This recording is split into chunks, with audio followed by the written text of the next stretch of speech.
talking about children. You know what I'm saying? And we especially talking about young men. And when you get into sexual assault, and it's always talked about when the victim is a woman and little girls and things like that. And they always tell you that when it's boys, when it comes to young men and boys, that's not something that they want to talk about because they feel weak.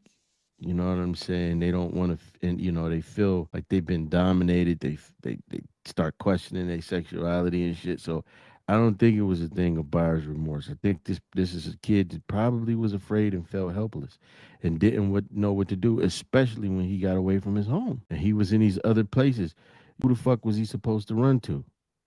Yeah, Obviously, if they that make calling a it lot of hazing, sense. yeah, That make if a they lot of sense. calling the shit hazing, you know what I'm saying? That's what the coach said. Boys will be boys and try to sweep it up under the rug, notify the Yeah, parents like that incident happened. Your son may or may not have been violated. We don't know. We wasn't there, but you may see something on Snap, and that's what then I'm saying. I mean, God dang that.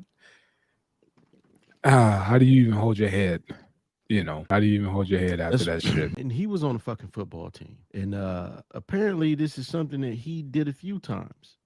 And they covered for him. But He they had said a that the coaches had other allegations against them before they got hired. One of the coaches, whatever, saying he was doing some foul shit somewhere else, but they still hired him, to be a coach.